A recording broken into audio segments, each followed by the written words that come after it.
When I was little, my family and I went to visit an elderly couple who owned a pool.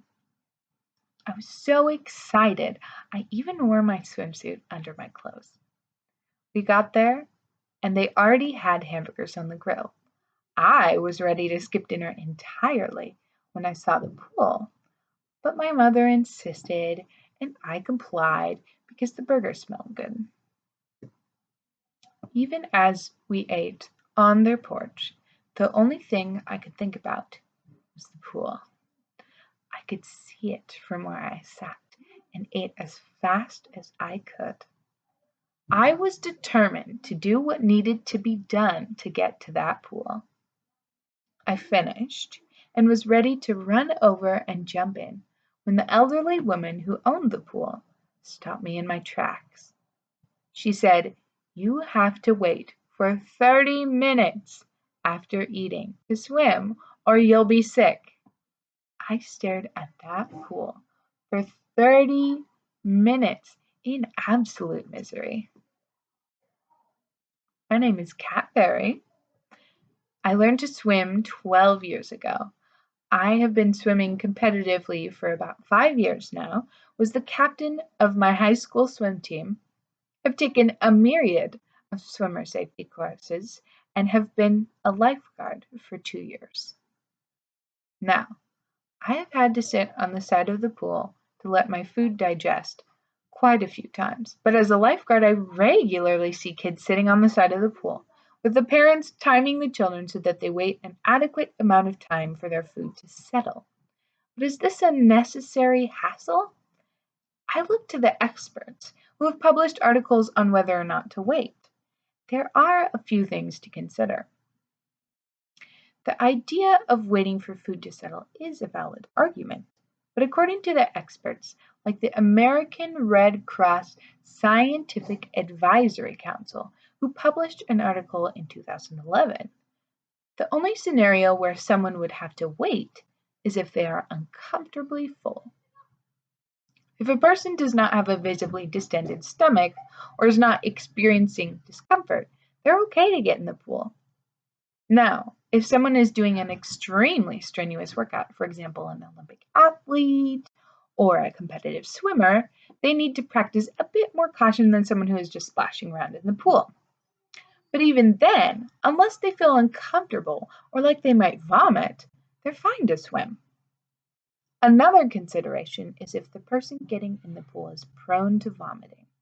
When someone vomits in the pool, it is protocol to have everyone get out, clean the pool, and add extra chlorine.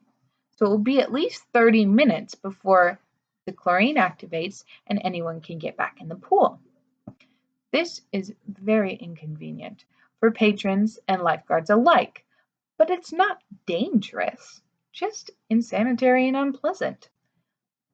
Except in extreme cases where someone has overeaten, is doing an extreme workout, or are prone to vomiting after they eat, waiting to swim until after eating is an unnecessary hassle.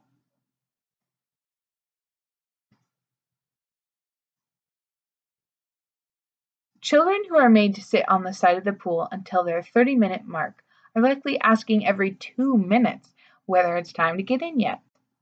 The enforcers, either the lifeguards or parents, as I've seen in my lifeguarding work, are just as miserable as the kids are. And even for adults who wait to swim, it is definitely an inconvenience, and most likely an unnecessary one.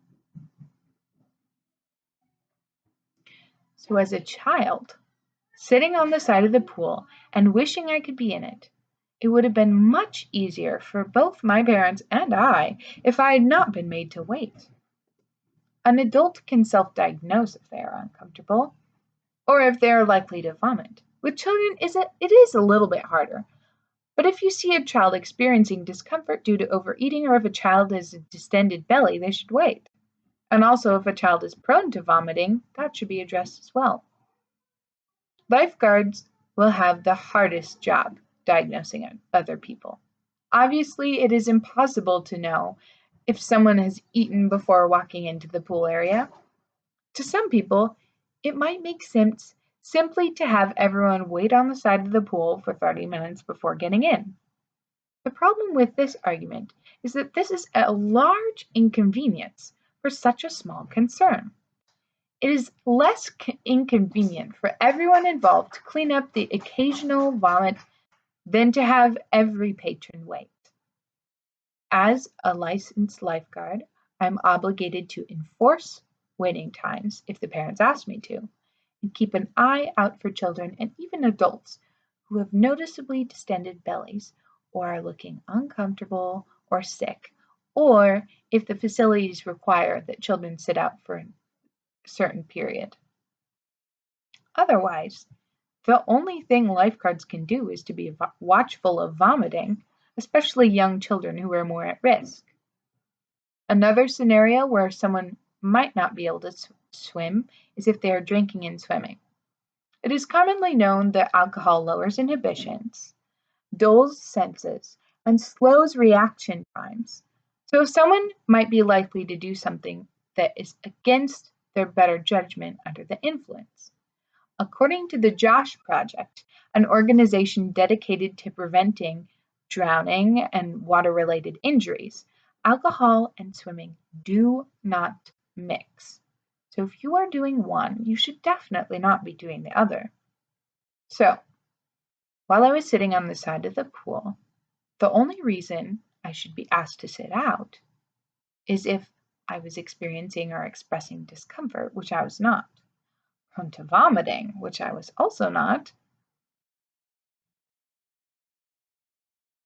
under the influence, which is completely out of the question, or doing an extreme workout, which I also was definitely not. Sitting on the side of the pool was unnecessary in that instance. If people were aware that waiting to swim after eating is, except in extreme circumstances, a myth, then it would save them a lot of inconvenience and waiting time. It would also free up sitting areas and keep parents from having the frustration of enforcing their children's time. If people were to continue to wait after eating, they would be wasting time, taking up sitting areas, and children would be frustrating themselves needlessly. So if I had known while I was sitting on the side of the pool as a child what I know now, I would have been swimming for a way longer period of time, definitely 30 minutes more. I would also look back on that day as a happy memory and not think of the inconvenience of having to wait. Unless someone is uncomfortably full, is prone to vomiting, is under the influence, or is exercising strenuously, you should be allowed to swim. This will save a lot of hassle for everyone involved and allow everyone to have happier memories at the pool.